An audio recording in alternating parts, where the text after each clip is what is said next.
Today, we're putting someone on the table whose name alone stops the world from turning. An emperor who unified China, left behind an unimaginable legacy like the Terracotta Army, but also made his own people suffer immensely, and drank mercury in pursuit of immortality.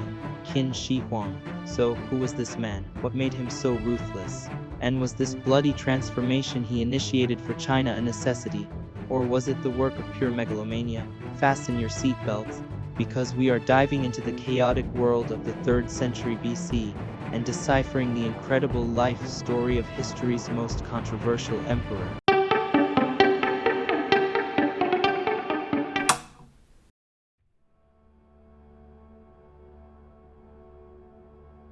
First of all, let's jump into our time machine and go to the 3rd century BC, to the Warring States period.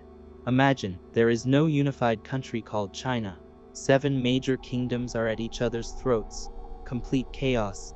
In the midst of this hell, in the kingdom of Qin, a boy named Yingzheng was born, the future great emperor. But even his birth was surrounded by scandals.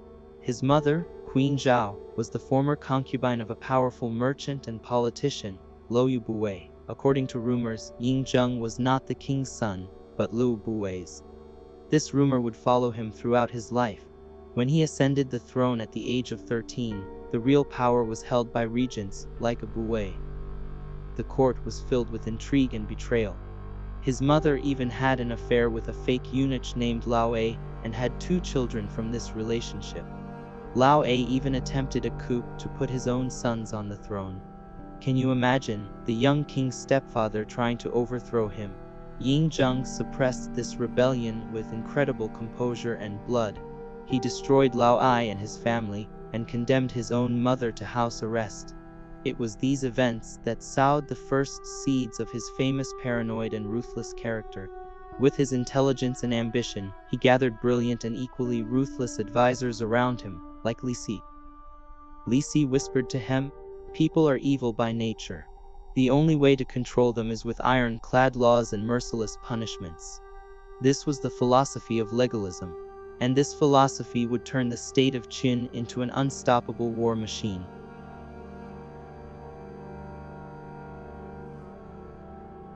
Having taken full control of the government, Yingzheng now had a single goal: to unite everything under the heavens.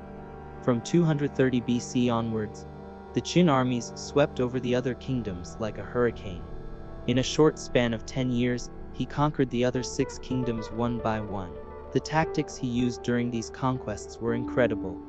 For example, to capture the capital of the Wei kingdom, he flooded the city, causing the deaths of thousands of people. For him, anything was permissible on the path to victory. When the last kingdom fell in 221 BC, history was changed. China was, for the first time, under the command of a single ruler. Yingzheng thought that calling himself king was no longer enough. He was even superior to the gods, and he created a new title for himself, Qin Shi Huang, meaning the first August emperor. He declared that future generations would continue as the 2nd emperor, 3rd emperor, and that his dynasty would last for 10,000 generations. What an ego, right? However, this unification was built on a sea of blood. He uprooted the noble families in the regions he conquered and exiled them to his capital, slaughtered those who resisted, and did everything to erase their history. He was no longer a unifying king, but a tyrant feared by all.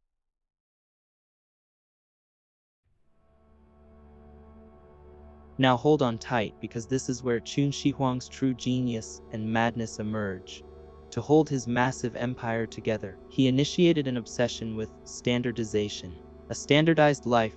He banned all the different currencies in the country and introduced the Banliang coin with a hole in the middle. He standardized units of measurement and weight.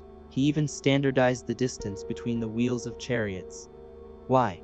Because on the massive 800-kilometer highway network he had built across the country, all carts could travel faster using the same ruts. This was a revolution for both trade and military logistics. A standardized thought. His most important move was to standardize the writing script. He banned hundreds of different local characters and imposed a single writing system. This played a key role in the cultural unification of China. But this obsession with control had a dark side.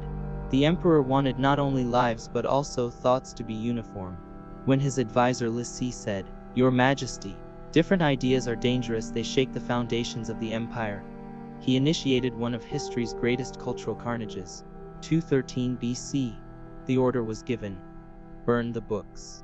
He ordered that all philosophy, history, and literature books, especially the teachings of Confucius, be destroyed in giant bonfires, with the exception of those on medicine, agriculture, and divination.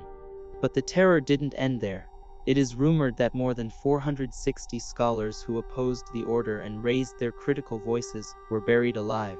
This went down in the dark pages of history as Fen Shu Kang Ru, meaning burning the books and burying the scholars. The emperor wanted to erase the history before him and ensure that history began only with himself.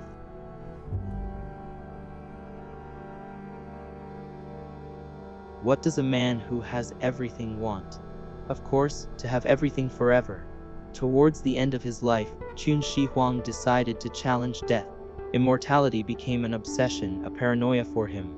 He filled his court with deceitful alchemists and magicians. He demanded they find the elixir of immortality.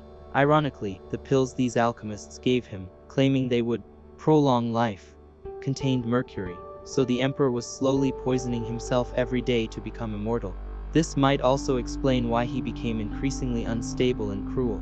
In 210 BC, during an inspection tour, this giant emperor died mysteriously. But the most tragicomic part of the story begins now. His chief eunuch Zhao Gao and chief advisor Li Si turned the emperor's death into a conspiracy.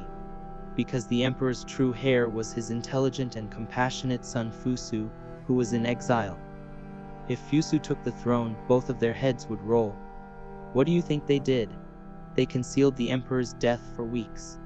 To prevent the body from stinking, they traveled with carts loaded with salted fish around the emperor's carriage.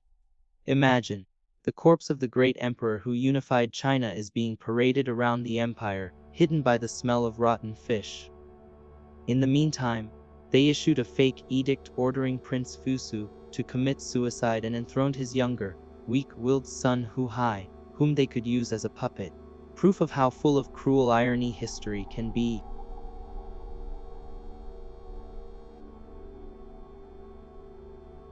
Although the conspirators' plan worked in the short term, it brought about the end of the Qin dynasty.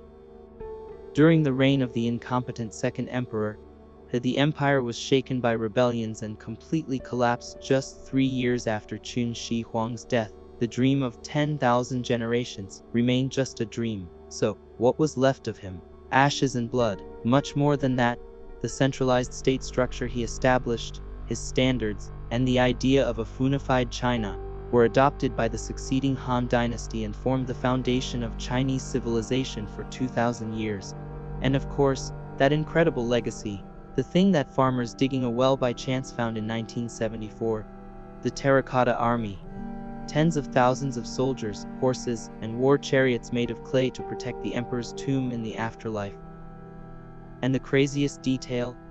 Each soldier's face, hair, mustache, and expression is different from the others. It's as if they copied a real army and turned it to stone. It was even discovered that the bronze swords in the soldiers' hands were coated with chromium, using an incredible technique to prevent them from rusting. This technology would only be discovered in the West in the 20th century. Unbelievable, isn't it?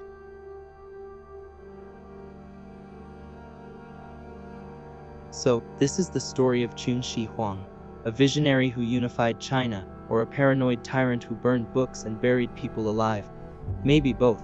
Maybe history needs such ruthless figures to create such great transformations. What do you think? His story is a chilling lesson on what power, the desire for control, and the fear of death can turn a person into. Be sure to share your own thoughts in the comments. Do you think Qin Shi Huang was justified in his actions? Thank you for watching our video. Don't forget to like and subscribe. We value your thoughts greatly. Let us know in the comments.